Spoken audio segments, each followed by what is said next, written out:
from Biafra's Got Talent.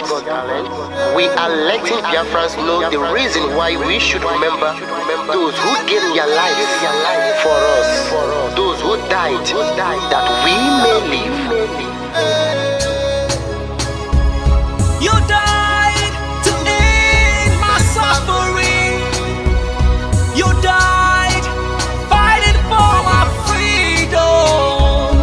Your blood is the seed of redemption. You are my inspiration. The deed no wrong but them, military shots at them. 67 to 70, we remember them. 2016, 38 May, memory still lives in our mind till today. Wonder why they refuse to publicize the genocide. The world media turn blind eyes to our plight. It's time to arise, land of the rising sun. Let's rise one more time, let's rise. Yo, we will never forget our fallen heroes. Those who gave their life for us. Onitsha massacre, Iwata massacre, Aba massacre. We remember you. Alright. Tell them I got that day, oh. Remember when me tell you say I got that day, oh. Yeah, I remember that what I called as a Bruce Mero. But if I would you like a Papa Nuku, but then when we go, me tell you what I look on the walk on the Samiro, me tell you what I day. For me the front and the rest of and I tell you what I do. Me know back and forth, me tell them I want to promise you something today. We must fight together, no retreat and no surrender. We must hold them down till the end of time. The most important thing is that we will restore Biafra.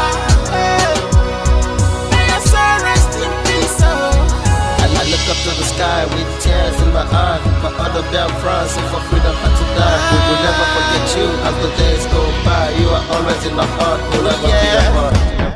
They fought for our freedom. They died for our freedom. They fought the Nigerian soldiers in the war front.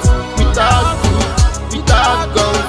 For our freedom, for our life, for our own good, for our children. We love them, our heroes. We want them. My heart bleeds when I saw them slain. Where will I be now if not then? They will remain indelible in my heart forever, forever, forever, and ever, and ever, and ever. We serve in your plantation, and the way you paid us back with your bloody starvation. We play in our history that the death of my people is a mystery. No going back to get to a victory. I had a voice now call for vengeance. I never get bombed, I'ma blow like a vengeance. Yo, we will never forget our fallen heroes. Those who gave their life for us. Onitsha massacre, Iwata massacre, Aba massacre. We remember you. Alright. Where will I be now?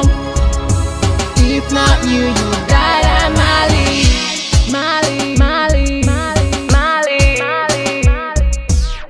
Then we are starved to death because of our freedom, and they paid the debt for our freedom. Flag high for those that died in the genocide, fighting for you and I. There is pain in our heart, we bleeding inside, tears in our eyes, so I'm falling here. This is for my fallen heroes. Give them a motivation, people. It's like I'm looking at myself in the mirror. Cause to be a cast, I need to be a nurse. If we did not retire, They paid the ultimate price. They died for me, for the freedom of my unborn child. We live for the legacy.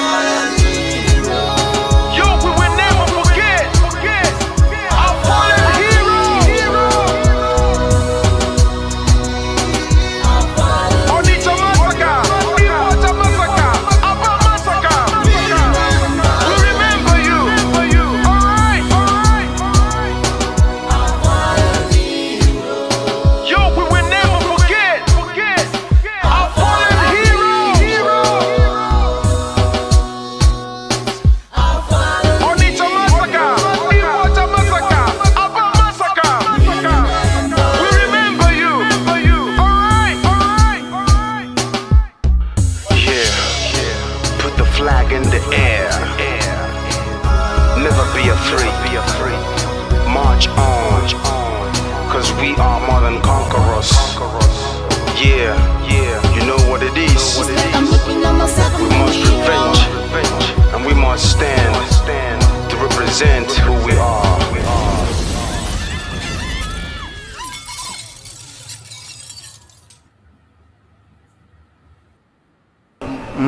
Akara m ihe mbe na-eme mbe si ma achọrọ ofu ukwu ehi ma nke ọzọ mụ achọrọ ehi niile.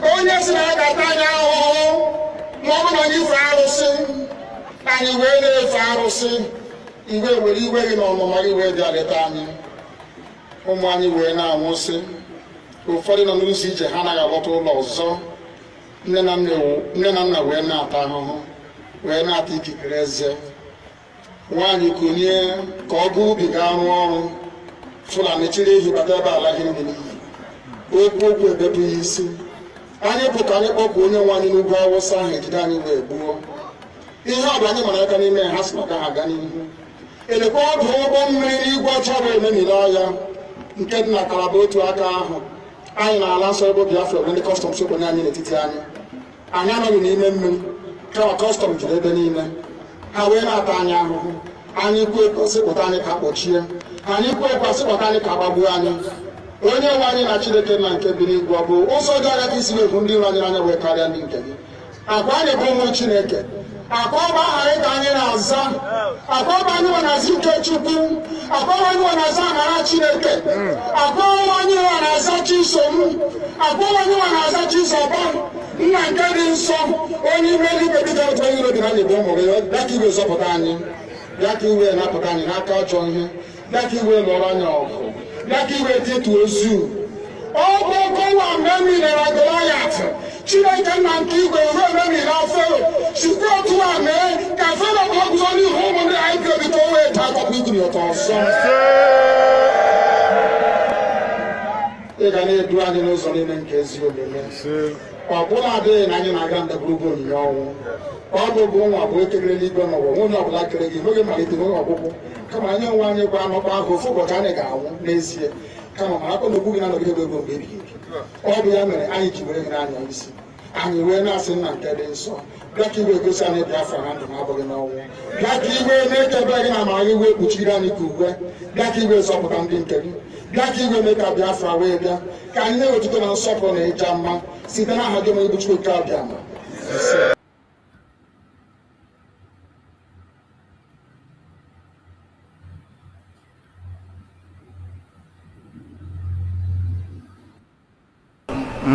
akara m ihe mbe na-eme mbe si ma achọrọ ofu ukwu ehi ma nke ọzọ mụ achọrọ ehi niile ma ụkwụ ya ma aka ya ma isi ya ma olu ya anyị ga-adọbiri wee pụọ na nke onwe anyị tighata azụ etu anyị nọ tupu ndị ọcha wee bịa ebe a nwa aha obodo ebe a nwe ndị mmadụ n'ime tupu nwa bekee si ebe o si hapụ obodo ya ọ bịa ebe a ọkpọrọ onye nke ọkpọrọ Okeke ọkpọrọ Okafọ dakọta anyị isi ọ sị n'ụbọchị nke taa na anya aha anyị wuzi Naijiria anyị na-aza aha na-enweghị omimi n'ime ya ihe ngwa gị gbasị biko kọwara m ihe Naijiria pụtara enwepụghị kọwara m ọmụa ga-aza aha osimiri ka osimiri ga-aza aha mụnwa n'ihi ihe anyị na-ekwuwu na ebe a rụgidere ụlọ a na ọ jọgburu onwe ya ọ dịghị mma Naijiria agaghị emekọtanwu ihe ọzọ ihe ọjọọ emego n'obodo a arụ emego egbugo ndị be anyị aka na-egbukwa anyị ndị Fulani wee chere na mabata be anyị ka na-egbukwa ndị be anyị ruo ụtụtụ echi a na-asị m na ọ ga-adị mma oge ọ na-ekwekwu ka nwee mmekọrịta bụ nke ndị nụkọ nke ndị ụmụnne ha egosighị anyị ọtụtụ mgbe ha kpọrọ anyị asị onye ajụrụ ajụ na-ajụ onwe ya ha jụrụ anyị aja ama njụ onwe anyị agbanyeghị na anyị nwe ngwa ahịa n'ugwu Awụsa agbanyeghị na anyị na-azụ ahịa ebe niile dị iche iche na-eme nke ọma kama onye gara ndụ kpakụ onye ire rie n'ihe ọ Ndụbụisi ka anyị na-ekwu okwu ya ka echeghata azụ ebe a ruo obodo anyị ka o wee maa mma wee karịa obodo ndị ọcha na mma ọhịa anyị na-arịọ nwoke na ugwu nwee nkwanye ugwu n'ime onwe anyị ọnwa anyị pụọ n'iro a na-etigbu anyị pụọ n'iro ekwu okwu asị abụ gịnị ma anyị ji wee ekwu okwu ọnwụ ihe ndị a ka anyị sị na anaghị anabatakwa ya ọzọ Ọ dị ma akụkọ akọrọ anyị bụ na ọkụkọ na ewu agaghị nzukọ ụmụ anụmanụ. A na-emezi mgbe ọbụla a chọrọ ịchụ aja, ejiri ọkụkọ maọbụ nwụchụ aja. Mgbe ọbụla a chọrọ ime ka Naijiria dị n'otu, enwe ha na-eto esi mgbe kpam akpụrụ ndị Igbo. Ọ pụtara na anyị bụ ọkụkọ maọbụ ka ọ pụtara na anyị agaghị nzukọ mere ya bụ ihe eji eme anyị bụ ndị Igbo ụdị na ọbara ndị Igbo ahụ kpafu n'obodo Naijiria karịa. Ọ bụ site n'akpọmasị ihe na-eme anyị dịka ihe mere ndị ji oge mgbe gara aga. Etu akụ ka mba niile dị iche iche ji kpọọ ụmụ Izrel asị, a na-egbu ha, a na-egbu ha, a na-egbu ha, afọ niile aka na-egbu ha. O wee ruo oge ugbu anyị asị na ogbugbu a na-egbu anyị na ọ dịghị anyị mma. Ọ ka mma na onwe ihe kwegbuo anyị wu nwere onwe njem a nke anyị na-aga kama na anyị etete n'ụtụtụ asị na onwe onye gburu ebe a onwe ha na-ekwu okwu. O doo na onye onwe onye n'aka ụkọchukwu n'ugwu Awụsa ebepụ isi ọnwụghị ofu ugboro, ọnwụghị ugboro abụọ, ọnwụghị ugboro atọ, ọnwụghị ugboro anọ. Ọ bụ ruo ole mgbe ka a ga-egbugide anyị wee rue anyị asị mba na anyị ga-aga ka anyị nwee ike wee nwere onwe anyị? Ọ ka mma na anyị nwụrụ ebe anyị na-azọ nwere onwe tụbụ na anyị nọ n'ụlọ etu a mmadụ ibe mabata n'ime ụlọ mbịa bupụ m isi a sị na achọghị ụdị nka. Ọ bụghị anyị maka a ga-eji wee chụọ àjà ọzọ. Welcome. Thank you for joining us on this very quick evening program. I thank you all for being part of this very program. We've been able to do the morning section of this program, and so many of you were there in the morning. And this is just the evening section. We don't spend much time. We just spend some little time so that we can go and take rest. So the next 1 hour or less than that, we can be able to round up on this program. And remember that the mission that we have is to continue to expose the atrocities of the Janjaweed at all the time. Today we are discussing on a very important topic that we talked deeply in the morning. In the morning hours, we discussed it in full in the morning. But this evening, it's going to be on a different direction. We will try to just a kind of briefing and a kind of summary on what we talked about in the morning. And the discussion is centered on the reason why Mazi Simon Ekpa, Mazi Nnamdi Kanu, rose. Mazi Nnamdi Kanu is in detention today. The reason why he rose up, the reason why Mazi Simon Ekpa rose up, it is very, very simple and clear to everybody, whoever you are. This is something that you can run away from. The same reason Mazi Nnamdi Kanu rose up is the reason why the United States is taking action in Nigeria today. The same reason why Mazi Simon Ekpa came out is the reason why the United States is taking action. It is the same reason that Nigeria has been today declared a country of particular concern. You can't mix it up. It doesn't matter whether you like the Biafran cause or you don't like it. Whether you like Mazi Nnamdi Kanu or you hate him. Whether you like Mazi Simon Ekpa or you hate them. The actual fact is that the same reason why they came out is the reason why the United States is taking action in Nigeria today. There is no other reason. Simple reason why the United States is taking action in Nigeria today. So wherever you are, I ask you that it is time, more especially the Biafran people, it is time to intensify in whatever you are doing. Don't go back, because our effort is finally yielding fruit. The cry that we've been crying for so many years that nobody pays attention, the tears of the innocent, the blood of innocent that have been flowing in Biafra land, finally somebody is paying attention. And I bet you, this is not the time to go back. This is not the time to sleep. This is not the time to take a break. This is not the time to rest. This is the time for every single one of us to go to work. Whatever you are doing, intensify in it. If you are in the diplomatic side, there is something you are doing diplomatically, either as an organization or as a person, please and please intensify and focus on that. If you are in defense, please focus on the defense with every support you can get and continue to defend the land. And those of us who are here, whoever you want to support, if you are supporting diplomatically, keep on supporting. If you are supporting in defense, search for the real defense and keep on supporting. If there is something you are doing on your own, keep on doing that. I have said it again and again and again. I am for Biafra. Any human being that arises today to speak genuinely about Biafra, you don't need to consult me to advertise you. You don't need to tell me to post your video. You don't need to tell me to talk about you. Once I see what you are doing, I am going to put you in the front line and speak about you. 2026 is not 2025. I said it at the beginning of the year that every single broadcast we are going to make has to be strategic, talking about issues that matters. It is Biafra or nothing. This platform is not to instigate violence. This platform is not to preach hate. This platform is not to attack anybody. This platform is genuinely put in place to promote the cause of Biafra and to present Biafra to the entire world as the only remedy to the failed state in Nigeria. I have explained it and I will continue to explain it. Biafra being the only remedy does not mean that we are denigrating other regions. It does not mean that we are ignoring other regions or we are looking down on other. No. When we say Biafra as the only solution, it is because I am a Biafra. We in this platform, majority of us are Biafrans. So we present Biafra as only remedy that when Biafra leaves, every other region will have their own independence and freedom. I have said this several times. I don't find anything wrong in having a caliphate. There's nothing wrong in having a caliphate. We have so many caliphates that are operating for those who agree on it. So what we are saying, the northern region has already something in place. They already have a system that is working for them in place.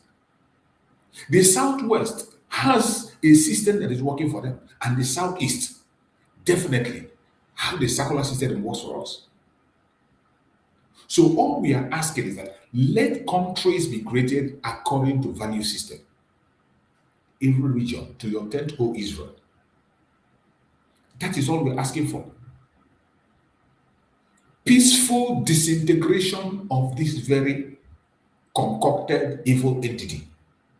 And I thank Chukwu Okike that gradually we are getting there.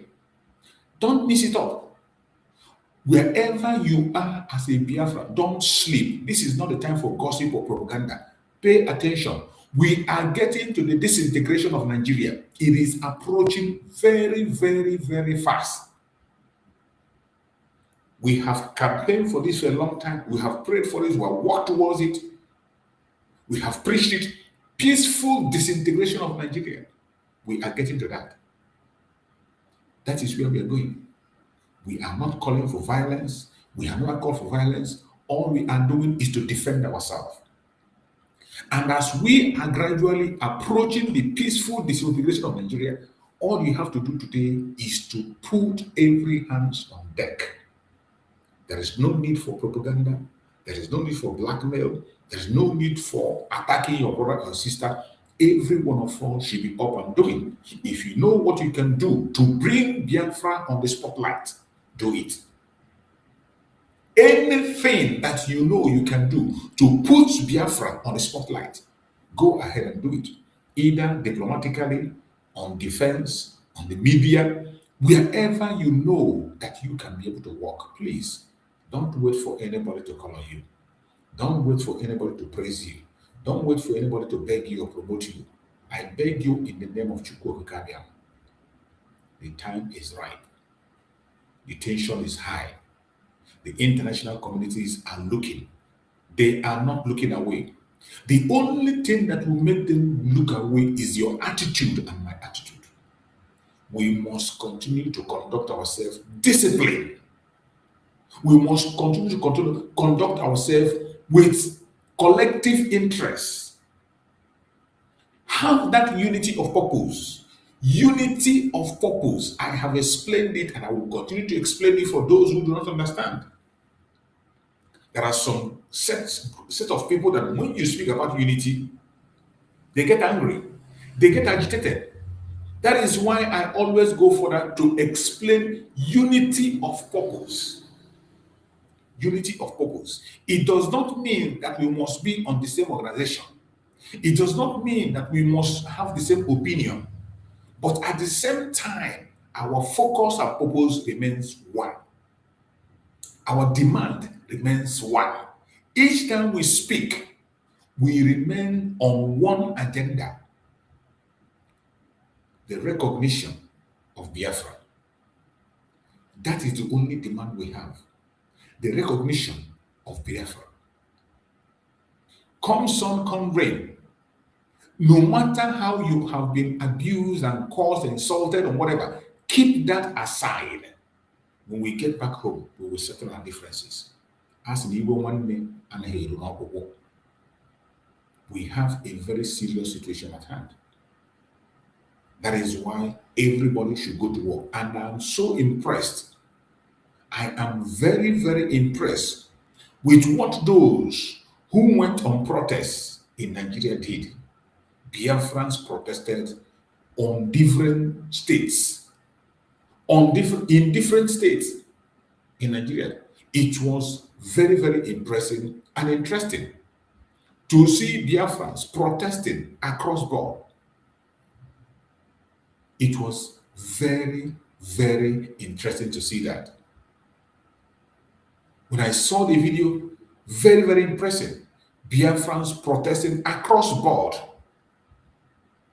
So it was not just reported by us, their conventional media reported it. And I want us to listen and watch this. Putting Biafra on the spotlight wherever you are. Estimated correspondent Mazi complete third. The indigenous people of Biafra, IPOP, and the global family of Biafra say that they come solidarity rally and peaceful march were held on 15 January across three locations in the southeast, Abia, Anambra, and Lagos State in support of the President of the United States of America, Donald Trump.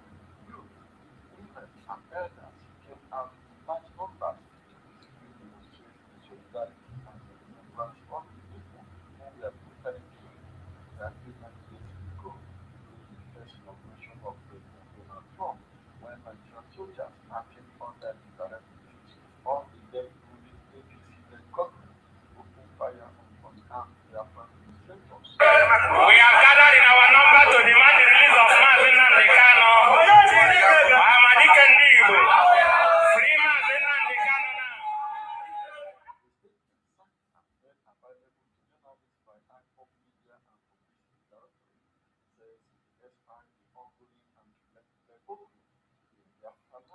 And the atmosphere of intimidation, persecution, and insecurity deliberately imposed on the southeast that Biafra continue to defy fear and oppression to affirm what truth.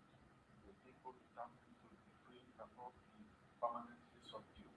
The resolve of Biafra to live as free people is the land of their ancestors remain unbroken. During the peaceful rally, participants carried placards, banners, and photographs of Mazi Nnamdi Kanu and renewed their demand for immediate and non-constitutional release, insisting that his continued detention is a major catalyst to contention and instability. The rallying crowd also called for an independent inquiry into the Port Harcourt killings and wider worsening security damage in the southeast, stressing that through accountability and justice are indispensable to peace. IPOP reiterates that all their activities remain peaceful and lawful, urging the security agencies to respect the fundamental right of citizens to peaceful assembly. They call on the international community to take urgent interest in the deteriorating human rights situation in the southeast of Nigeria. So you have just said it. This is what the IPOB, the Biafran people, did in Biafra land. It is impressive, demanding for the unconditional release of Mazi Nnamdi Kanu and also in solidarity with Donald Trump, remembering the people who were murdered during the time Donald Trump won his election. This is very important. Anything you can do to bring Biafra to the spotlight, continue to do it. I don't care where you belong. I don't care where you're coming from. I don't care the area you belong. It is very important. We are in a critical time. This critical time, we must position ourselves as those that are disciplined and know what they want. Call for referendum is not a call for war. Self-determination is a right supported by international law, African People's Rights Law, and Nigerian law itself. Don't allow anybody to bully you into fear that you begin to be afraid of your own freedom. If they succeed in making you to be afraid of your own freedom, you are doomed. You are finished. You must not allow anyone to bully you. You must not allow anybody to bully you in your own freedom. You must continue to exercise your freedom any day, any time, any moment, with any opportunity that you have. Do not allow anybody to bully you. They have done it for a very long time. One of the greatest instruments they are using is fear. One of the greatest instruments the Nigerian terrorist government is using is fear. They will put fear in you. You will be afraid to the extent that there are some Biafrans today that are even afraid of accepting who they are.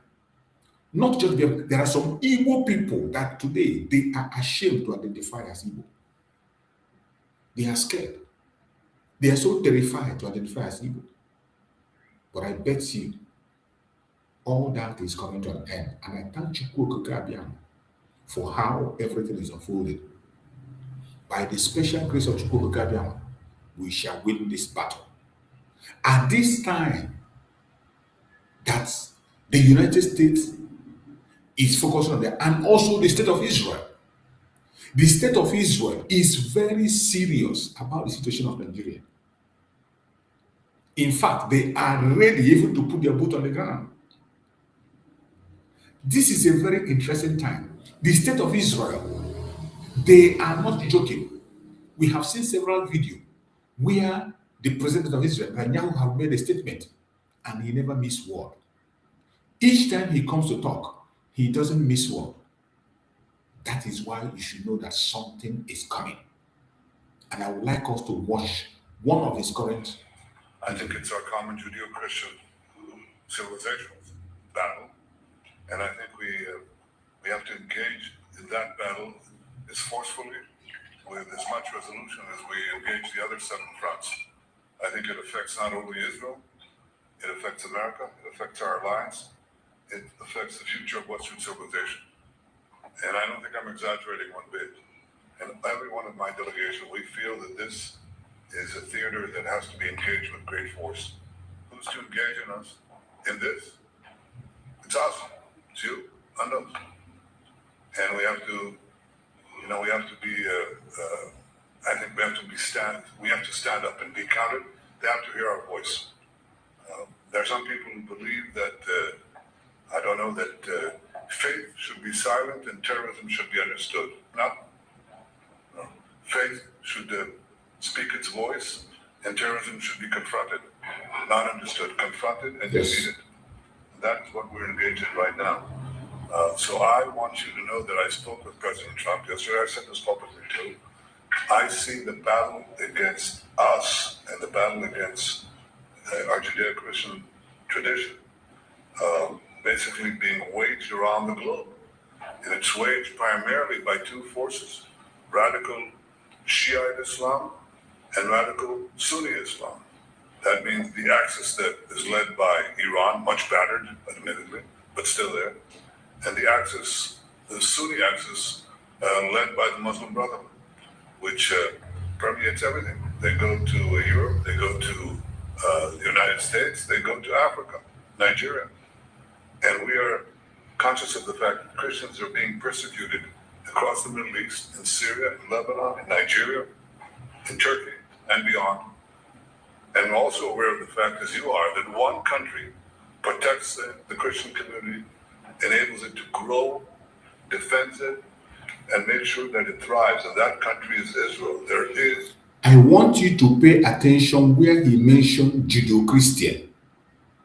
When you hear the president of Israel mention Judeo-Christian, Judeo-Christian you have in Nigeria is the Biafran people. Don't miss up. The Judeo-Christian people we have in Nigeria are the Biafran people. Some of us, you are still expecting when they will open mouth and say Biafra. Biafra is political, very, very political, and they are being careful to mention it. But I bet you it will be mentioned in this year 2026 by the special grace of Chukwu Kabiam. Biafra will be mentioned in this year 2026 by the special grace of Chukwu Kabiam. But I tell you, when you hear Netanyahu say Judeo-Christian persecution, Judeo-Christian persecution across the world, in Nigeria, the Judeo-Christians we have in Nigeria are the Biafrans. I want you to pay attention to that statement, Judeo-Christian. Mazi Nnamdi Kanu also used that language when he was writing to Donald Trump. Donald Trump used the same statement. So when you hear this, it is coming to play, and I bet you the end of Nigeria has come. Let's listen to him. The United States, they go to Africa, Nigeria. And we are conscious of the fact that Christians are being persecuted across the Middle East, in Syria, in Lebanon, in Nigeria, in Turkey, and beyond. And also aware of the fact, as you are, that one country protects the Christian community, enables it to grow, defends it, and makes sure that it thrives. And that country is Israel. There is no other. We are joining an effort to have basically a united nations of countries that support Christian communities around the world, beleaguered communities who deserve our help. Just as you're helping us, we want to help back, and we're capable of doing that. In Africa with Intel, in the Middle East with a lot of needs that I won't itemize each one. But this is what our agenda is. It's the main part of our agenda, and it's going to continue with greater force and greater might in this coming year. I want to use this opportunity to wish you all, well, it's kind of late for a Merry Christmas, but a belated Happy Christmas, and not a belated, and on time, a Happy New Year. May it be a year of prosperity, peace, and security for all of us, but especially for the Christian communities around the world. So thank you. Happy New Year to all of you. Thank you. So, we got to be playing these videos for you to hear the tone that is coming out. Everything is coming to understanding. And I bet you our freedom is very close. The only thing we need to do is to position ourselves properly, be where we are supposed to be. And at the end of the day, everything is going to make sense. Everything is going to make sense. All we need to do is to pay close attention wherever you are. Pay close attention. Don't allow anybody or anything to distract you, because the appointed time to free the children of Chukwu Kabiam has come. And nothing will stop it. Nothing will stop our freedom at this appointed time. All you have to do is to be very careful. Be very careful. Play your own role. Do what you know you can be able to do. Everybody have their own responsibility. Make sure you play your own role and do your own responsibility. If you do your part, I do my part. At the end of the day, everybody is going to be happy, and everybody is going to achieve something better for all of us. Every one of us have a responsibility. Every single one of us have a responsibility, and we must make sure we pursue that responsibility, do what we have to do, be whom we are supposed to be, and make sure that we are not deceived. No matter the distraction, no matter the obstruction, no matter the propaganda, no matter the blackmail that is coming from right, left, and center, don't allow it to deter you. Don't allow it to confuse you. It doesn't matter what they throw at you. They are going to throw so many challenges. They are going to throw so many challenges. But when these challenges come, I urge you in the name of Chukwu Kabiam, don't allow the challenges to overwhelm you. Don't allow the challenges to distract you. Don't allow the challenges to deceive you. A lot of things are going to happen. A lot of things are going to happen. So while those are happening, do not lose your focus. Do not get distracted. Do not allow anybody to distract you. The enemies are going to come with so many style. They are going to come with many systems. They are going to apply many methods. But I bet you, as long as you remain consistent, we shall overcome. We shall overcome in this battle. There is light at the end of the tunnel. There is a great light at the end of the tunnel. And I bet you, as we continue to focus and pay attention, everything will now make sense and we will definitely win. So before we continue, let us now go to their conventional media to see what they have in their conventional media and discuss. So because we will continue to go on and on, we will continue to push forward, we will continue to touch different topics and different issues, and we will continue to do what we have to do. We will never allow them to deceive us. We will never allow them to distract us. No matter the pressure Nigeria will bring, no matter the tension Nigeria will bring, don't allow it to distract you. A lot of things are going to happen. A lot of attacks is going to come. But as those attacks come, continue to stand your ground, because our freedom has been signed and sealed.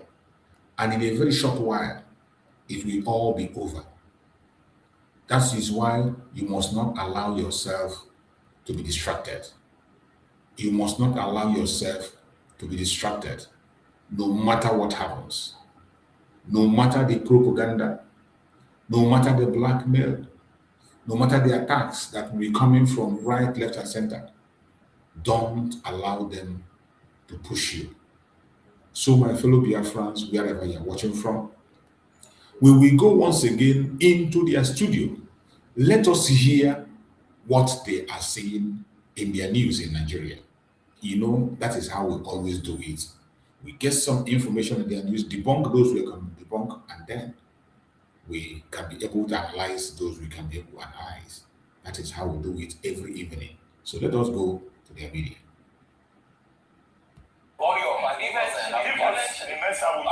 Let's see. Even me, I want to see. Good morning to you, Vipai. Good morning, Vipai. Fine, thank you. Good morning to you, viewers. Let me tell you what's happening around the world. Now, Ukrainian President Volodymyr Zelensky has cancelled his trip to Davos after Russia launched a massive strike on Kyiv, the Ukrainian capital. Now, Russia launched 339 drones and 33 missiles targeting the Ukrainian capital, leaving 335,000 people without electricity, heating, or water amid freezing conditions. It's a situation so grave, Zelensky says that he cannot leave the country to attend the World Economic Forum taking place in Davos.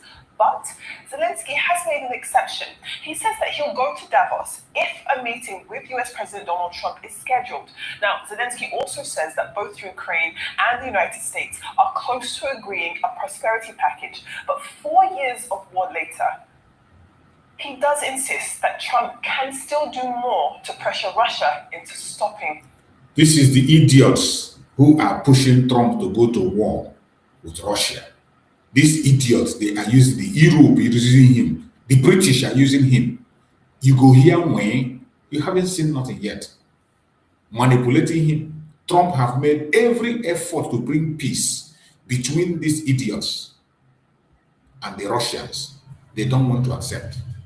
Now, you are now seeing it clearly that Trump don't have your time. You will beg until when you are serious. The fighting. Moving on now. The Chagos Islands are back in the geopolitical spotlight, and that's following criticism from US President Donald Trump, which has reopened the debate over one of Britain's most controversial colonial legacies. To be clear, the United Kingdom will press ahead with plans to hand the Chagos Islands back to Mauritius, despite Donald Trump calling it an act of great stupidity and saying it was among the reasons that he wants to take over Greenland. Let's take a look at how we got here. Now, firstly, let's see where Chagos Islands are. Now, the Chagos archipelago is essentially a collection of a lot of islands now, and it lies in the Indian Ocean off the coast of Africa, and it has been administered by the United Kingdom since the 1960s. But Mauritius, just below here, has long argued that the islands were unlawfully detached from its own territory before independence from the United Kingdom. Now, between the late 1960s and early 1970s, Britain forcibly removed around 2,000 Chagosians from the islands. You can see some of the native population on the far end of the screen there. And what they did in banishing them essentially was cleared the way for a major US military base on Diego Garcia. This is Diego Garcia. It's the name of the island, and that is where the US military base remains. It's also now one of Washington's most strategically important overseas installations to this day. Now, when we're looking at international pressure, things get a bit more interesting because over the years, you've got the likes of international bodies mounting pressure on this region of the world. So in 2019, the United Nations top court advised that Britain's administration of the islands was unlawful and called for their return to Mauritius. Now, London eventually agreed in principle to transfer sovereignty while maintaining the US base under a long-term lease, a compromise essentially aimed at balancing international law with Western security interests. Now, let's bring Trump into this. On a post on Truth Social, US President Donald Trump has now criticized the arrangement, questioning whether the handover weakens US strategic control in the Indian Ocean at a time of growing competition with China. Now, supporters of the deal say that it corrects a historic injustice and strengthens Britain's standing under international law. But critics argue that it sets a dangerous precedent that could unsettle other military basing agreements worldwide. Now, at its core, we do know that the Chagos dispute is about three things, essentially. It's about colonial accountability, great power military strategy, and who ultimately controls territory in a rapidly shifting global order.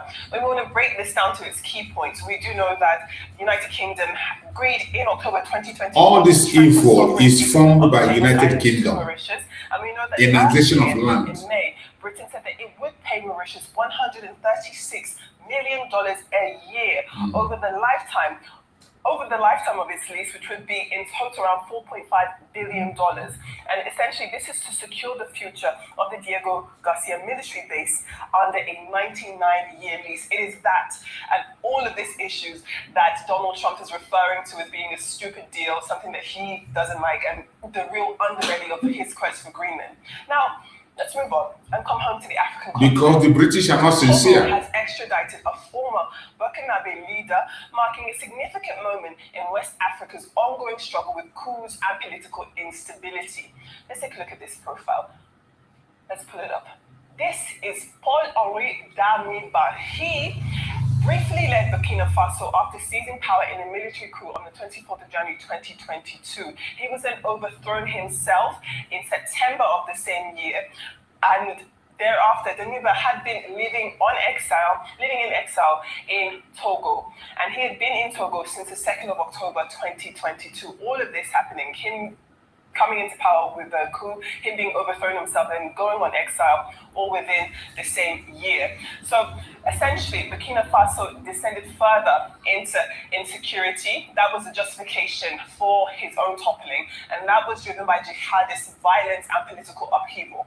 That was why Traoré came in. Now, this is the current leader of Burkina Faso's military authority. He is Ibrahim Traoré, and he requested Damiba's extradition on charges that he reportedly embezzled funds, he undermined state security, and continues to plot against the ruling junta. Now, these are allegations that Damiba's supporters deny. But Togo's decision to hand him over does signal a shift when we're looking at West Africa.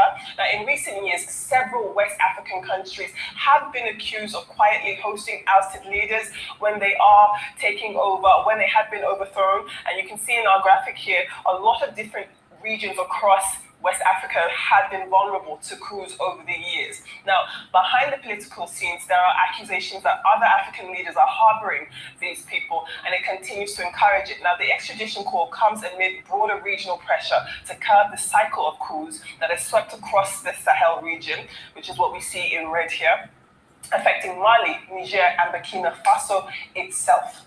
Now, supporters of Damiba's extradition say that it does reinforce accountability, essentially that this is a good thing, and it continues to discourage military takeovers. But critics warn that it could deepen political rivalries and expose former leaders to retaliatory justice rather than fair trial standards. Now, for West Africa, the case underscores a growing tension between stability, justice, and the unresolved question of how to manage transitions of power in an era of repeated coups.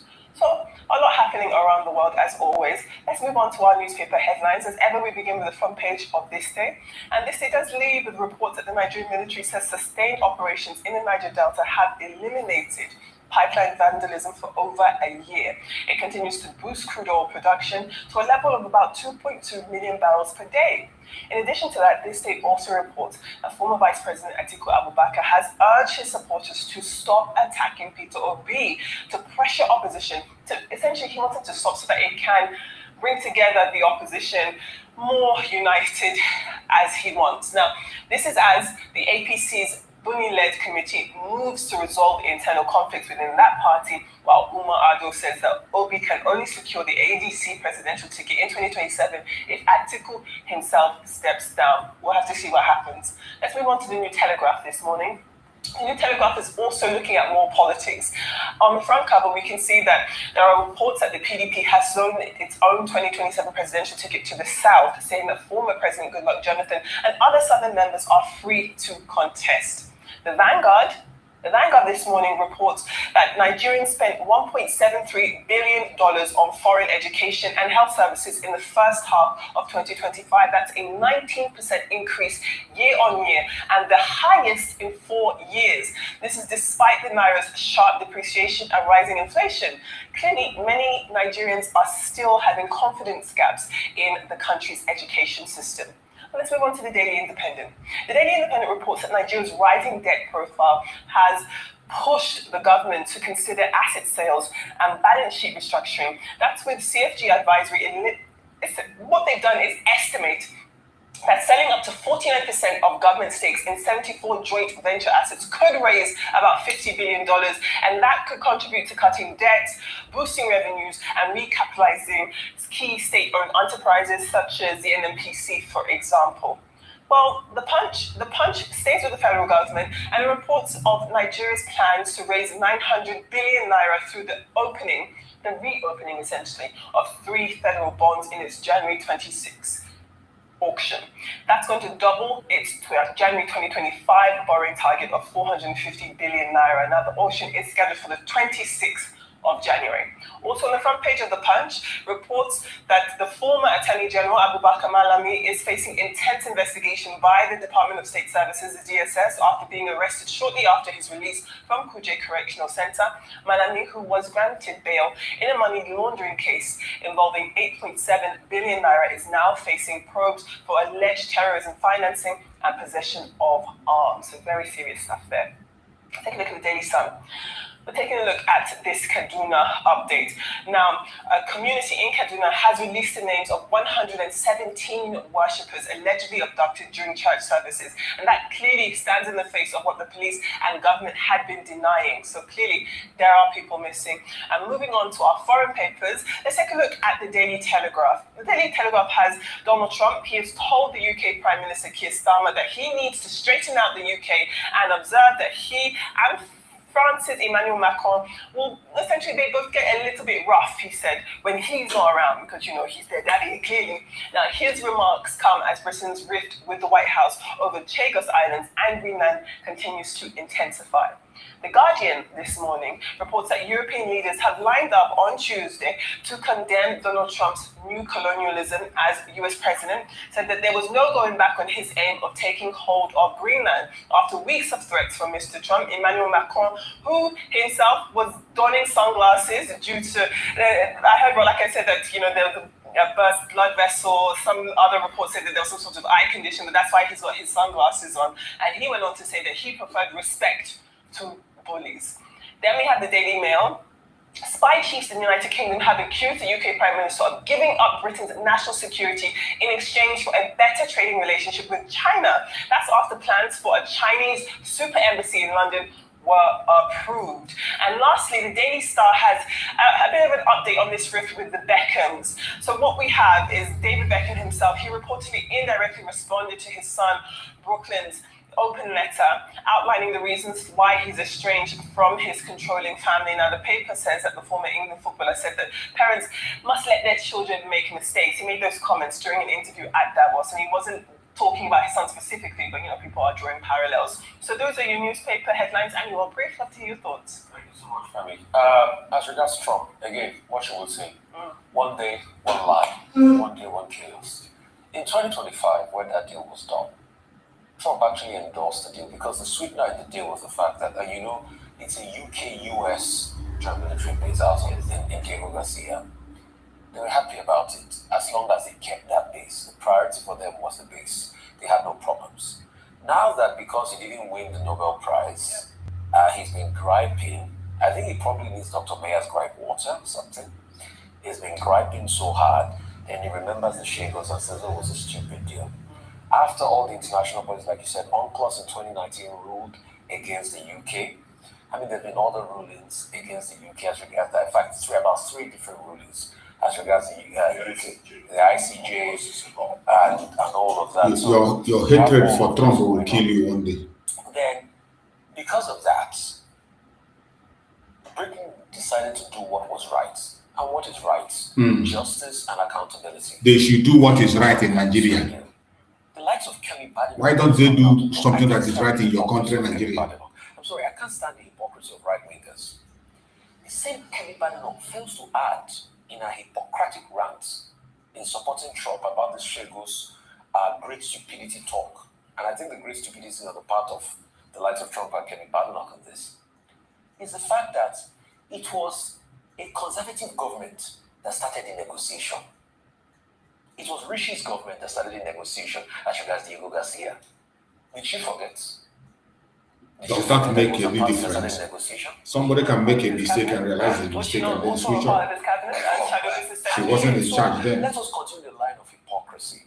You know, so I don't have so much respect for people that endorsed something last year, today, a year after, when they didn't get the Nobel Prize. The leader of the party can endorse it when they have some other reasons to reject it. They reject it. They say, oh yes, Britain, no, because you did it, you let go of Chagos Island just to be able to justify your quest for Greenland. Don't worry, we'll give you a Nobel Prize. Maybe you stop crying. Moving on. As regards what is happening in Africa, it's a terrible one, what we're now having, where you have a lot of coups happening. We are back to the era of coup and coup plotters and all of that. But for me, the justification of extraditing somebody back, I'm talking about the Burkina Faso president, is quite shocking. Because you equally also forcefully take power. So if you say this person is plotting a coup against you from somewhere apart, and I don't even know why Togo agreed to that to be maybe because of their relations with Burkina Faso, and then now you talk about embezzlement and all of that. See, if another government gets into Burkina Faso now, they will find charge of embezzlement even against himself, that is extraditing somebody.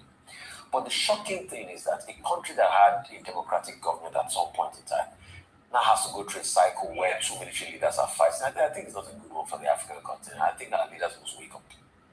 Right, let me pick up from that. This cooperation between Nasibe and Ibrahim Traore is quite an interesting development for me because in the past we've heard the foreign minister of Togo speak about the fact that Togo has not ruled out the aspect that they may join the Alliance of Sahel States. Now, this newly found cooperation now begs the question, is this an indication that there's warming between the relations between Burkina Faso and Togo? Why is Togo important? Togo is important because it gives access to the sea. And currently, the Alliance of Sahel States doesn't have sea access. So it would be a very strategic development. Now, apart from that, trade has been hugely impacted in West Africa by the creation of AES and ultimately the exit from ECOWAS. Here in Nigeria, exports to the ECOWAS region fell by 13%. This is due to the exit of those states from ECOWAS. So I think this is something that we need to watch because potentially we might see the Alliance of Sahel States gaining a new member who gives them access to the sea. Now, very quickly, we now move on to, let me touch on France. Macron speaking about new colonialism and imperialism, I was quite in awe because I was thinking to myself, France. Reunion, Guadeloupe, French Guiana, Mayotte, Martinique, still have territories that are under your quote-unquote colonial rule. So let's not speak about any new colonialism. You also still control the reserves of a number of African countries through CFR. Up to today, they are still colonizing people. France. When you now come to the world so we finally didn't talk about France, so we were focusing on Trump. Meanwhile, you're the guardian of colonialism and neo-colonialism in its most direct form in modern you can't stop Trump. Administration. Your hatred cannot stop Why Trump. is the Chagos Archipelago important? 600 islands, between Indonesia and Mauritius in Africa. Now, first, the British took it over in 19th century from the French, and then in 1968, when they granted independence to Mauritius, that's the British, they decided to hold on to the Diego Garcia and the islands surrounding it, because it's a very strategic, remote location in the world. You cannot see what is going on there except from space. So it's a very secretive space. Then in 1970, the British then allowed, through some form of alliance, the US to join it to set up a military base in that place. And the military base, of course, they built it up within 10 years. So very secure. And they've used that base for operations in Iraq, in Afghanistan, and in other parts of the world in a secretive manner. And then, of course, the Chagosians protested. Two levels. One, the Chagosians said they were expelled to Mauritius, to Seychelles, and also to Mauritius without their consent. So you have, the Chagosian nationalism drive. And then you also have Mauritius, of course, going to the ICJ in 2018 and even before then. So a series of court decisions that said England, the UK must give the land back. Now, the position, the compromise that was then reached, eventually a deal was signed, May 2024, is that, look, the UK can hold on to Diego Garcia for 99 years, renewable for another 40 years, and pay £110 million per annum. So that is the problem. The US played along. Marco Rubio said it was, an extraordinary achievement, and now Trump is saying something different. So again, what is underlined here is the hypocrisy of President Trump personally. But Chagosians have also come off to say, well, we were never consulted. And Kenny Bednar says, this was a wrong policy priority. But there is going to be in the House of Commons and the House of Lords what is called ping-pong, going back and forth to work out the wordings. So you are also likely to see more drama going ahead. As for Togo and Burkina Faso, the main issue is that Togo decided to extradite Damiba on the basis of reciprocity and that there will be no death penalty. Would that happen? It remains to be seen. That is it. You see them every time when they come, they will not even focus on their own matter, they join other people. So they have spoken every time, most time their attack is on Donald Trump. They want to attack Donald Trump to prove him inefficient, to prove that he is nobody, to prove that he doesn't know what he's doing. But each time they come and make their attack, the truth always remains the truth, and they can't stop it, no matter how they try. So let us go to the next one.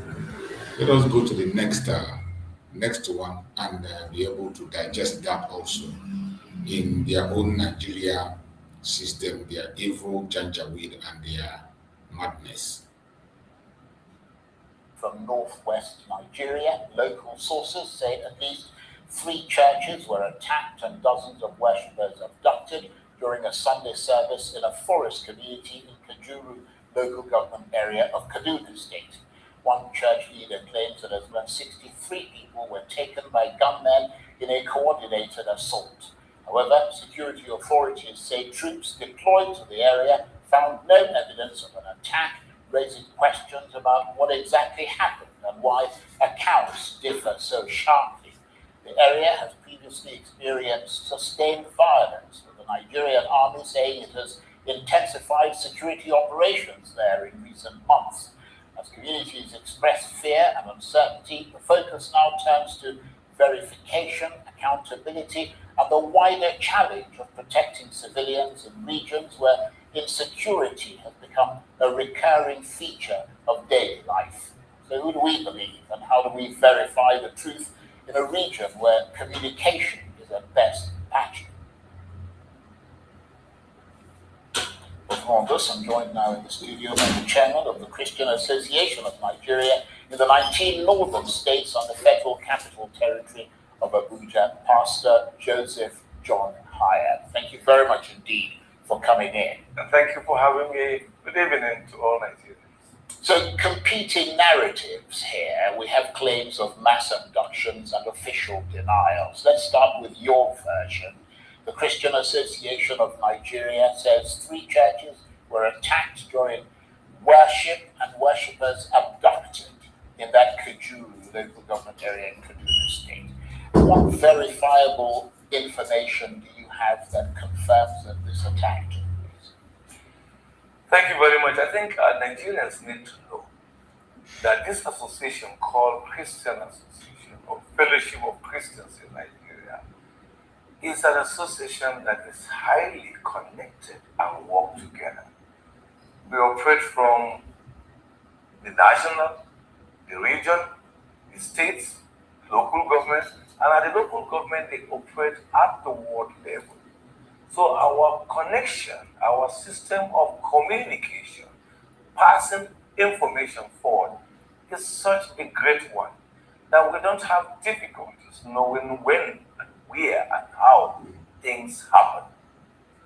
As someone who has served as Kaduna State Secretary for long and later the chairman of CAN in Kaduna State, and then I am currently serving for the northern region, I have this connect and relationship across the entire system.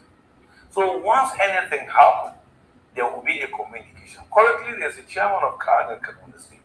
Unfortunately, on the day this event, the unfortunate incident happened, he was out of the country, but he just arrived this evening. So when he was out, the practice is that they will send him a message and copy me. And the message came to my phone at 2:56 p.m. telling me that unverified numbers of worshippers were taken in this and that church, Cherubim and Seraphim 1 and Cherubim and Seraphim 2, which sometimes is called Bishara, Cherubim and Seraphim, and then Haske, Cherubim and Seraphim in the same town. And there's a nearby local Ekpa church. Well, because we didn't know the number of people taken, they further sent another message to say, look, the people came and shut up the entire church and then paraded them to walk on straight line into the bush. That was just what happened. Since nobody was there and the chairman of CAN for the local government did not live there, and there was already fear at the time the unfortunate incident happened, no one could verify who or what exactly happened.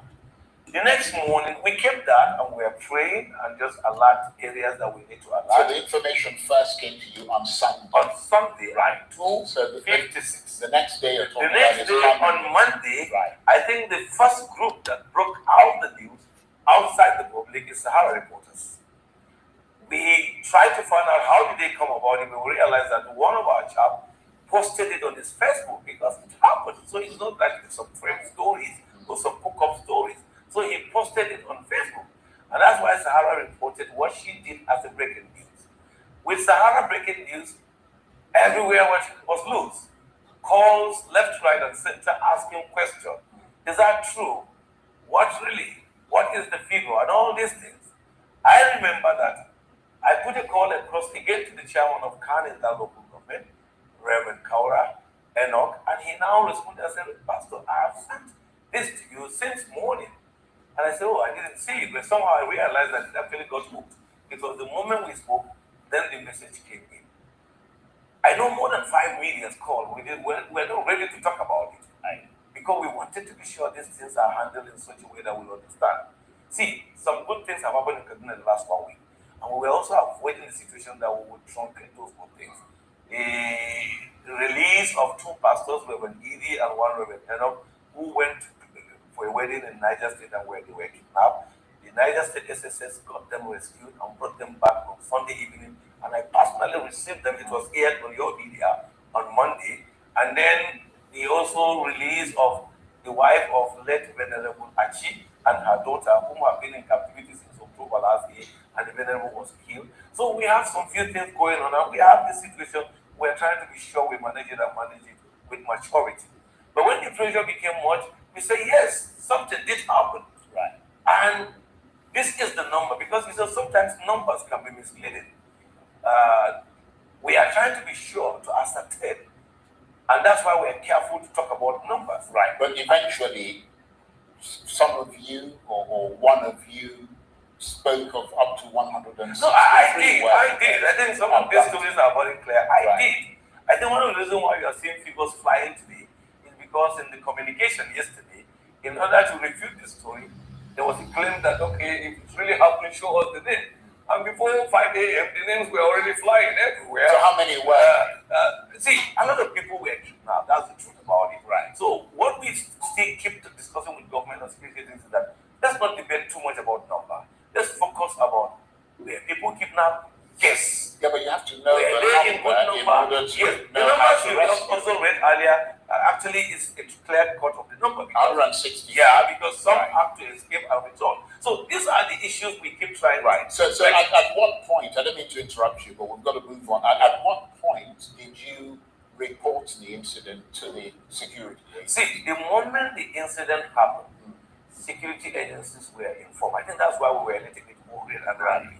How could security agents be informed and only to come out later and deny? How could security agencies even send a signal about this, which they know they do, and only to come out and say? So, you see, our very hardworking governor may probably have gotten the wrong information from them. Right. But they're ordinarily supposed to tell me, yes, we got this information. But the security authorities say they, according to their statement, that they visited the area and found no evidence of an attack. So why is your account so different from that of the security? That's the most unfortunate statement coming from them. And I really sympathize with Jehovah, who is making effort to make things work, and just have such statements coming from people who can feel that we have a clear information about this. Let's do something. But to say it never happened. I've asked questions several. I've even asked them, how did you come about even saying those things? I'll give you one example. The council chairman who came to say he was there, he was the first to even give us the figure. So we are also shocked to hear him publicly say he didn't know about it. He was the first to come there and give us the right figure because we did not even have a figure. So you see, so many things happen. That's why we just realized that there was hiding the truth all the time. Either by them, they hide the truth. And then unfortunately to the Security Council, and which fell probably they know better.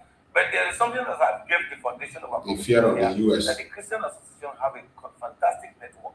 Before I will ever set a word, I have more than enough evidence to prove that that story is true. We have done that for decades and have never failed. I don't think we will fail even on this. Right. Are you then suggesting that the security forces are mistaken or that they are withholding information?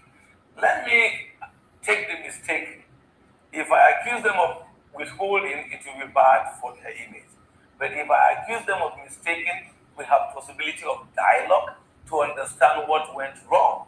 So we will then begin to discuss, because there's something about security men. When things are right, they are your friends. When things are bad, you are angry at them. So since you still have another day to still need them and they will need you every day, so let's mind the kind of language we speak to them. Yeah, that's but remind them that sensitive issues like this must be thorough and must not be treated with kid. Right. You're absolutely right there. But let me put it this way to you. You said this happened on Sunday and you informed the authorities on Sunday. Subsequent to this, to that sort of information that you passed on to them, have you formally engaged them? You know, the Kaduna State government, the federal security agencies, since those reports emerged? And what are they telling you now? I can happily, 2 days since it happened. And I can happily tell Nigerians that I've had engagements with the security throughout this process, and over an hour ago, we are all on the same page. This unfortunate incident happened. Innocent Nigerians were taken away from their church. There is no longer debate about it. So when you say you're on the same page, you mean they've now acknowledged it? If they have not done to the public Nigerians, they've acknowledged us as Christian leaders. I wasn't alone. I had conversation with them, including the chairman. So they now acknowledge that there was something. Right. People were taking, and they did give us a promise. But we will go after them. Right. Did they wonder why you went public first? No. We actually didn't. Thank you for asking this question. We didn't actually go public first. I did give a background here that the first group to ever go public was Sahara reporters. Right. Not me, not any kind of official. So you were reacting to what official went. The fact is that for us, when Sahara went public, we were put in a box because everybody is asking us, hey, what happened? And now, how do you start? You see how bad it is in Nigeria that they are even hiding it. You just have to, as I've said to some people, that you see, this is when something happens, you can't even say it. Test of honesty. What kind of a country is that? Imagine the families of these people kidnapped. You go out there to say they were never kidnapped. Yeah, how would they feel? Terror. What would they take you? And these are the errors we believe should be corrected in the future, because it's like playing on their sensitivity. We should know that in the local community, there's a level you can suppress whatever thing you want to express about them. It will definitely come out. So whoever came up with that kind of idea actually didn't play it well. Nevertheless, right now we are not talking about that. We are looking for solutions. Right, but nevertheless, in situations as sensitive as alleged attacks on churches, given the international focus on Nigeria with regard to that, what standard of proof does CAN apply before going public? Because once you make such a claim, you can't easily withdraw them. Well, if truly you know you make a claim and realize that the claims were false, you should be man enough to stand up and say, yesterday I told you that so number of Christians were kidnapped, but we realized we were misinformed. We should be that. Look, this is where we have problem with leadership. Leadership that cannot honor when things are wrong and accept and apologize and possibly take some punishment for misleading is where we have problem. So for us, we are sure of our story. We knew about our story. That's why when someone challenged us to produce the names are there. Let him contest the name. We didn't just produce the name. We have even the few ones who escaped with their injury. We have them displayed, and so many other efforts. So we cannot, and we have never come out publicly to make a statement. And this is about any negative thing for purpose of either injuring government or injuring someone. Right. We are just like someone who is in his house and there's fire, and he's crying and saying, fire, fire, fire. You say, no, keep quiet, don't say there's fire. The fire will burn the house. So what we just did was, there was fire in our house. First, we wanted to be sure it's fire or just a smoke that we can put it off. But we realized it's truly a fire, and we said, there's fire. What we expect was, oh, where is the fire? Let's come and help you. But we got a shock. Some people wanted to turn it into something else. I initially said, to me, the wanted to twist it into what was not. Whatever may be their reason, personally I felt disappointed, but I just realized that we are human, so people can make mistakes. So, were there people kidnapped? Yes, in good number, and what we are calling simply is get our people back. Right, okay. Do you see this as part of a broader pattern of attacks on Christian worshippers It is. in the Northwest, or do you see it as an isolated? No, it's not just in the Northwest. In the last few weeks, if not a month, we have credible intelligence of deliberate plan to attack Christians in Niger, Christians in Kogi, Christians in Kwara, and other states that are vulnerable for purposes of provoking anger, stirring up more confusion in the country. And we've told security agencies that this is our reality. They also know that they will do nothing. These attacks to carry out terrorists. Right. Terrorists. I think Nigerians must know that the issue of terrorism is not an issue that we're supposed to get confused. I understand that, but terrorists are out to torment this country. Terrorists are out to further create confusion. Yeah, but the reason I ask you this is because the impression that we're getting, and correct me if I am wrong, is that these Christians who were, or these people who were in the church, who were abducted from the Kajuru local government, were abducted by bandits, because from what we understand, some of them were actually released to go and scout for money. No one was released to go and scout for money. Whoever gave that version of the story is actually cooking it from his own. They escaped. Right. We repeat, they escaped. Nigeria. No one. They're not even called to discuss and negotiate. Right. So if you can't say whether they are terrorists or bandits. You see, this differentiating of bandit and terrorist. I can't understand. Why are they differentiating? We know the activities of terrorism in the Northwest and activities of terrorism in South. Even a whole media house will be differentiating terrorists and bandits. In Northeast and other parts of Nigeria. So terrorists are no longer hiding their identity. They boldly and confidently and arrogantly shows that they will torment. And they call them bandits. So when we begin to call them bandits, I can't understand. Trying to lower down. Let me use the word of the president. Tell him. Somebody in the studio doesn't know that using that language is evil. Armed against Nigeria. It's a terrorist group.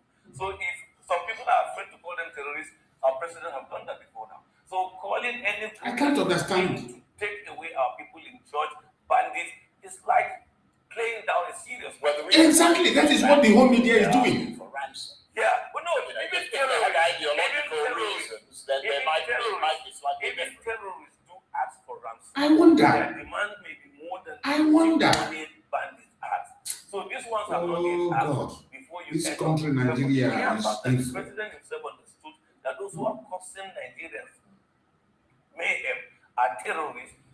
The media that is supposed to be educating people are the one that people are educating. And took in the same way Okay, now people like the US President Donald Trump have previously framed violence against Christians as evidence of both persecution and state failure. Are you concerned that this incident could be internationalized that way, or do you welcome it being internationalized? See, this is the opportunity we have as a country to use this situation to correct whatever story. And that's why I became disappointed that the earlier denial. Because this situation... That is their system now. They will always deny. That we have learned to show... Fake country with false information. Everything in Nigeria is false. Change things. If we simply, the security had simply came out that day to acknowledge that this thing did happen. They will never. But we will go after this because we have authority from the president, we have authority from the governor, or authority from the IT, or whoever is in your media is calling them bandits. After anybody who torments Nigerians, and we will not sleep until we bring these people back. Imagine what Nigerians would have think. We would have been discussing what we're discussing today. Unfortunately, that was not taken. But we still have opportunity to remedy it by proving to Nigerians we probably didn't get the right information at the first instance. We have gotten it now, and we are going after them to ensure that our fellow citizens do not sleep any more night in the hands of terrorists, and we bring them back. You see, Nigerians just need this assurance and see it being put into action, and everybody will clap and everybody will rejoice. When we live every day thinking the other person is framing a story, how on earth would someone in his right senses sit down and just lie that so number of people were taken from himself? For what reason? If you bring politicity, it has not even justification, because that local community was their total vote altogether. So there are sensitive things that we don't need to allow it to reach this level.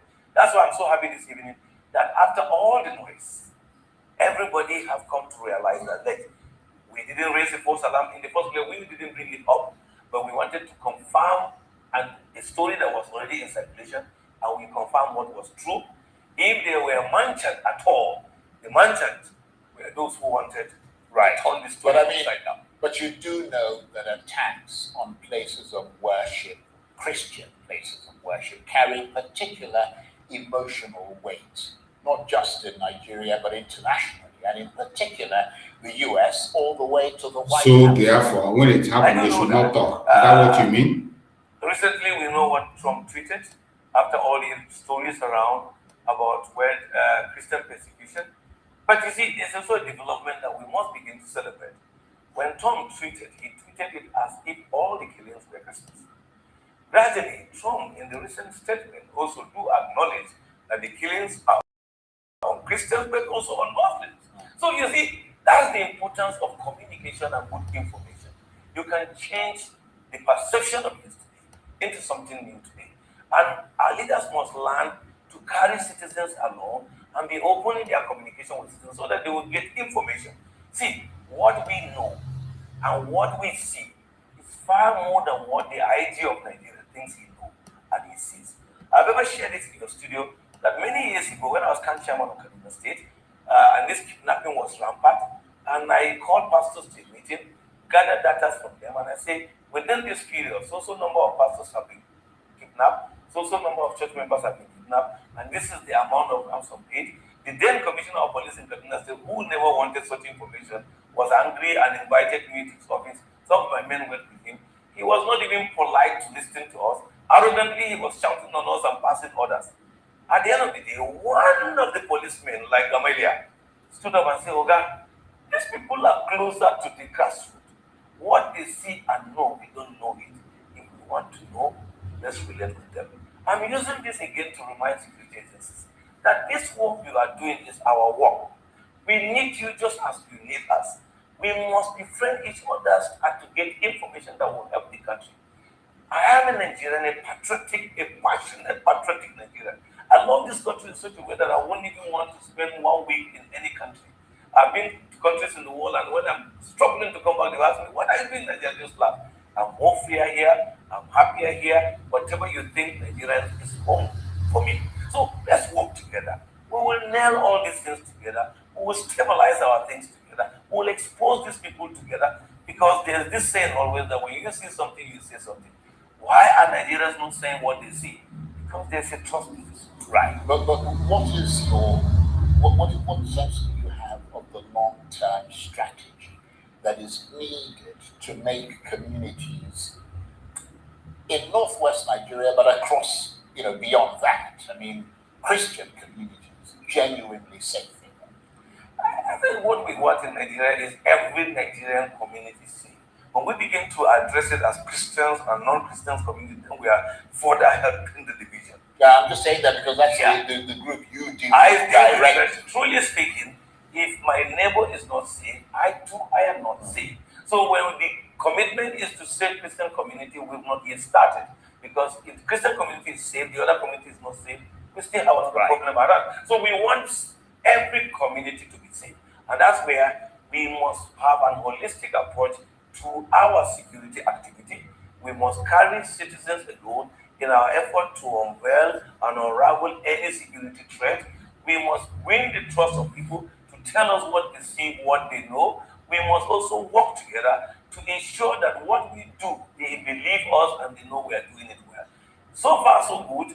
Efforts are being put in place by security agencies to prove that, but there are still gaps, there are still lapses, and those lapses are the one we want to see deliberate effort to correct them, deliberate effort to put them in their right place. If we do that, then we can achieve success. But when we are playing security with this kind of deniers, going backward and forward. Then we also begin to put in the minds of people doubt. Even when we come with something genuinely tomorrow and we ask them, they will say, you've always denied, so we're not even sure you will not tomorrow deny this one. Right. Well, I want to thank you very much indeed for coming in and taking the time to talk to us, but also to mention that if there's anything that Joseph John Hyam, Pastor Joseph John Hyam, said that the authorities dispute, they have a right of reply, they can come and reply to it. And Pastor Joseph John Hyam is chairman of the Christian Association of Nigeria in the 19 northern states and the Federal Capital Territory of Abuja. Thank you very much. Thank you for having me, and I pray for a peaceful Nigeria and the safe return of our brothers and sisters who are in the hands of their partners. Amen. You can see what Nigeria has become. From everything that this man said, you can just see that Nigeria is nothing but a failure, a drama. When something happens, the very first thing to do is deny. Since Donald Trump gave a threat, they have never made any move to take any action. They have never taken responsibility of anything. There is no effort, no reasonable effort Nigerian government is making to show the world that they are serious to combat this terrorism. No single effort has been made. It has always been one lie or the other, one propaganda or the other. Either they are denying or they are covering up. That is what they're doing. Either they are denying or they are covering up. And how long will they continue to cover up? Continue to support the terrorism, promote the terrorism directly and indirectly? Whatever they are doing, they can't tell me they don't know what they're doing. I bet you they are doing what they are doing intentionally. It's not a mistake. I will never accept anybody that will come and tell me there's a mistake. What kind of mistake is that? That is why every one of us has to prepare. Every single one of us has to prepare for the days ahead. This year, something is going to give in. Something must give. This very year, something must give. It does not matter what happens. The only thing we have to start doing is those of us who are Biafrans, those of us that are genuinely today seeking for freedom, those of us today that are working towards our future, we must continue to work hard. Don't get distracted. Don't get carried away. No matter what you see, no matter what you hear, no matter what they say, do not get discouraged. Do not get distracted. Don't allow them to distract you. Do not allow them to distract you. If you allow them to distract you, I bet you, you will be the one to regret. So finally, my beloved brothers and sisters, I appreciate every one of you that have joined us on today's program. We have come to the end of today's program. And we are going to be back again tomorrow morning to continue from where we stopped. Wherever you are as a Biafran, always know it, that it is our responsibility to continue to fight for our freedom. No matter what you see, no matter what you hear, no matter the blackmail, the propaganda that will come from east, west, north, and south, don't allow anybody to distract you. Unity of purpose remains the only thing we hold in our hands and receive Biafra. Unity of purpose. We have to position ourselves properly so that we can sing the new song in our own land, not in a strange land. I thank you all for being with me on this very evening section. And we are going to be back again tomorrow morning, same time, with a very important message. Try to join us tomorrow morning. Click your notification bell if you don't do so. Share this program, share this video so that others can see it. It is our evening program is also important because if you don't hear what is happening in the conventional media, you will not know how to defend yourself or how to attack them or how to debunk them. You need to listen to them, hear them, so that you can know how to be able to debunk them. That is why we hold this evening program. Go to their media, bring information, bring their news and updates. So I appreciate everyone that have been with us. Thank you so much, and may Chukwu Okadiama continue to guide and protect every one of you. I pray that we will all meet again tomorrow. Good night and stay blessed.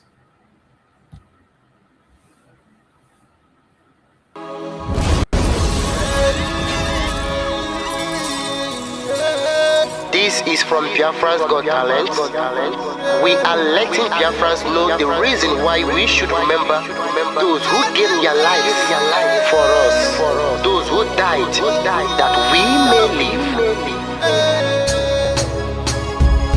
You died to end my suffering. You died fighting for my freedom. Your blood is the seed of redemption. You are my inspiration. The deed no longer them, military shots at them. 67 to 70, we remember them. 2016, 38 May, memory still lives in our mind till today. Wonder why they refuse to publicize the genocide.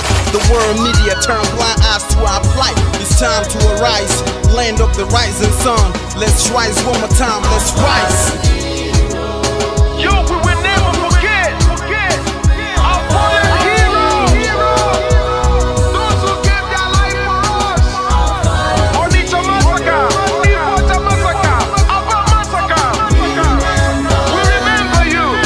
Alright. Tell them I touched me, oh. Remember when me tell you say I touched me, oh. Yeah, I remember that one that called us a Bruce Mero. But the way you go like a Papa Nuku. Oh, them they were Boniro. Me tell you what I look pandi, what pandi Samiro. Me tell you what I day.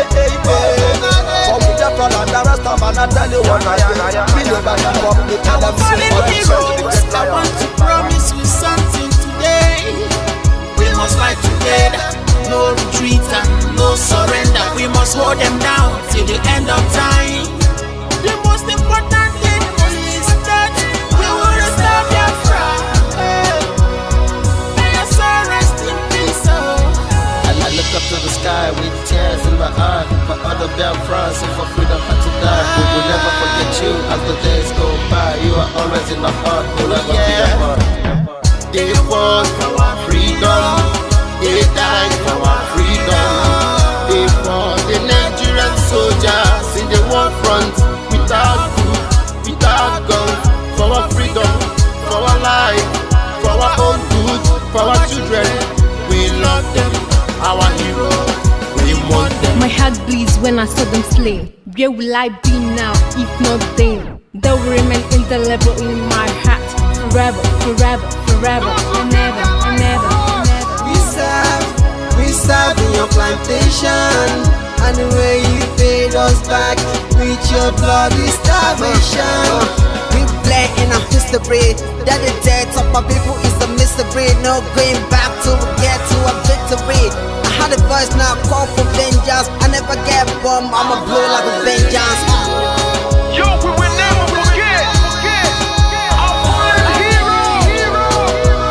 Those who gave their life for us. Onitsha massacre, Ipocha massacre, Aba massacre. We remember you.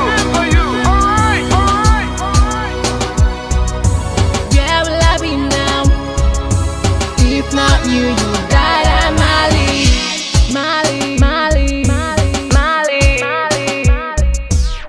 They were starved to death because of our freedom, and they paid the debt for our freedom. Flag high for those that died in the genocide, fighting for you and I. There is pain in the heart, we bleeding inside, tears in the eyes, so I'm falling here. This is for my fallen heroes. Keep them on the patient people. It's like I'm looking at myself in the mirror. Cause to be a cast, I need to be a nurse. If we did not retire, They paid the ultimate price.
we are more than conquerors.